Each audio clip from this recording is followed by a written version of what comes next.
pengusaha air galon isi ulang di negeri dongeng yang lucu. Ya, inilah keseharianku. Setiap hari aku mengisi galon-galon kosong.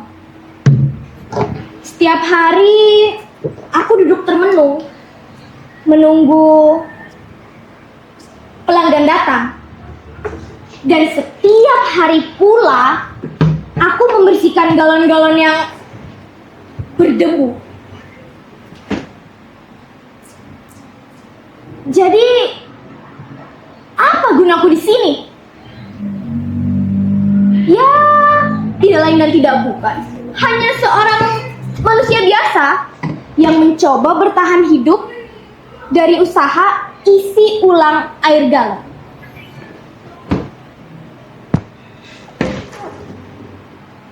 Sering pelanggan datang. Ada yang membawa 1 galon, ada juga yang datang membawa 5 sekaligus.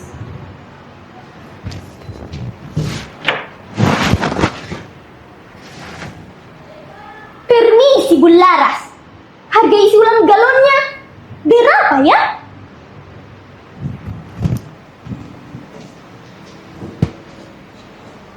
Hanya 10.000 per galon. Memang sedikit lebih mahal dari toko sebelah, tapi air yang kami suguhkan asli dari pegunungan, bukan sembarang air. Padahal ini cuma air ladang biasa.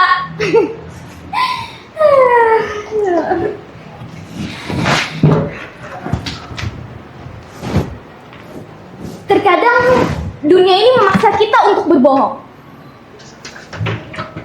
Bukan karena kita jahat, tapi karena kita ingin bertahan hidup di negeri dongeng yang lucu ini.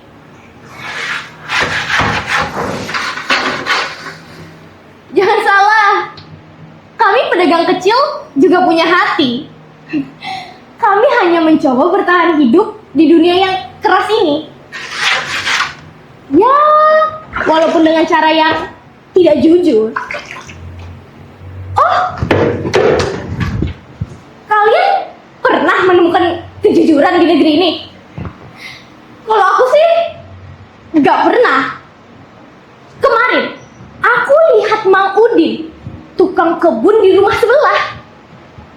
Dia lagi beli gorengan, ngambilnya 5, tapi yang dibayar cuma 1. Sudahlah, gak usah terlalu diambil hati. Karena sekarang kita hidup di negeri dongeng, tempat di mana yang benar bisa menjadi salah, dan yang salah menjadi semakin salah. Apa kalian bilang menjadi benar? Mana mungkin.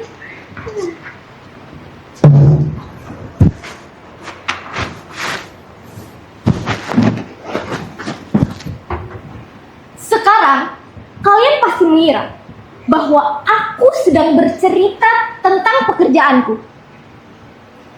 Tidak. Kalian salah. Yang ingin kubahas adalah air. Jernih, tenang, tidak berdosa. Tapi dari air yang jernih ini bisa lahir sebuah bencana. Bukan cuma bencana, uang juga bisa lahir dari air. Tuhan memberikan air untuk kehidupan manusia, tapi manusia mengubahnya menjadi keserakahan. Bayangkan, jika aku punya kuasa, aku bisa membuat air ini menjadi mahal. Cukup dengan 1 kalimat.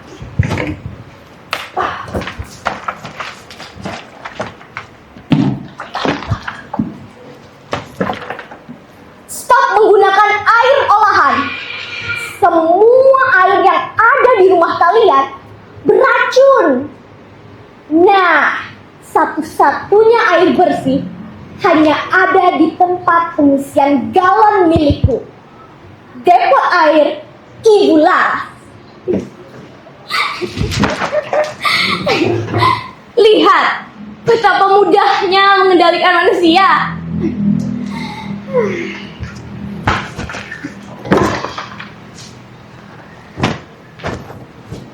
Maka dari itu, jangan salahkan Tuhan jika air menjadi bencana. Jangan salahkan Tuhan jika air menjadi racun. Dan jangan salahkan Tuhan jika suatu hari nanti air dikeringkan.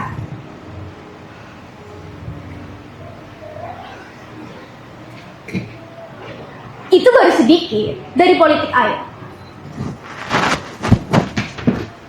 Pernahkah kalian melihat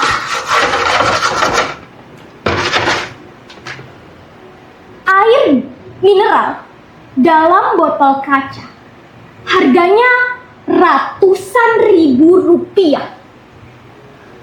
Iya, air yang jatuh dari langit, yang mengalir di sungai, yang dulunya gratis, sekarang menjadi barang mewah.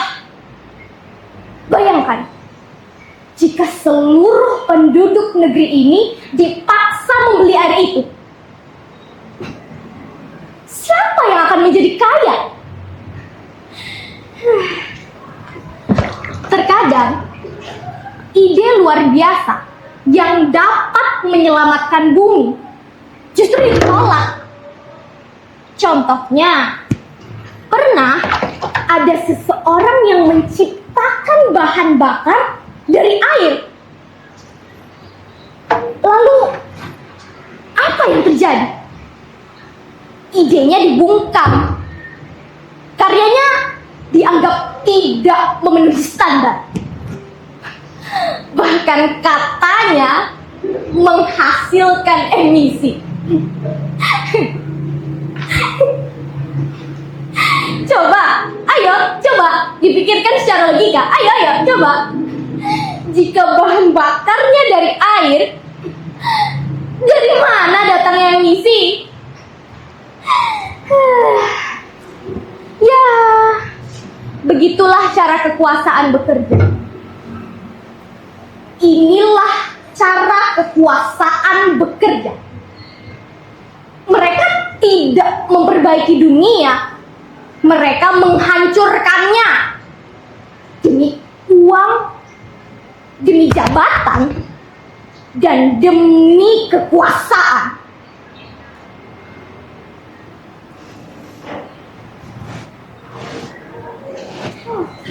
Lihat air ini, jernih, tenang.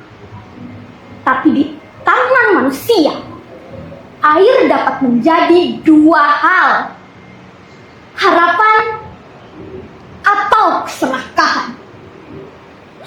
Dan yang paling lucu, karya anak bangsa yang ditolak di negeri sendiri justru dihargai di luar negeri.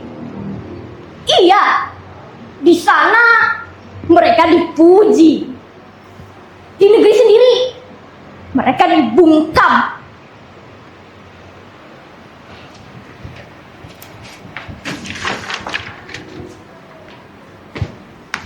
Jadi, pesanku kepada kalian semua,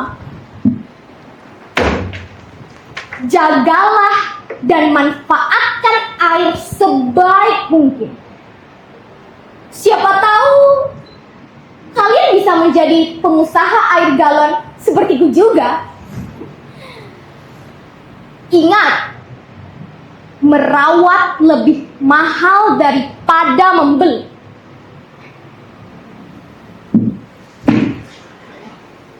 Selamat datang di negeri yang lucu, negeri dongeng.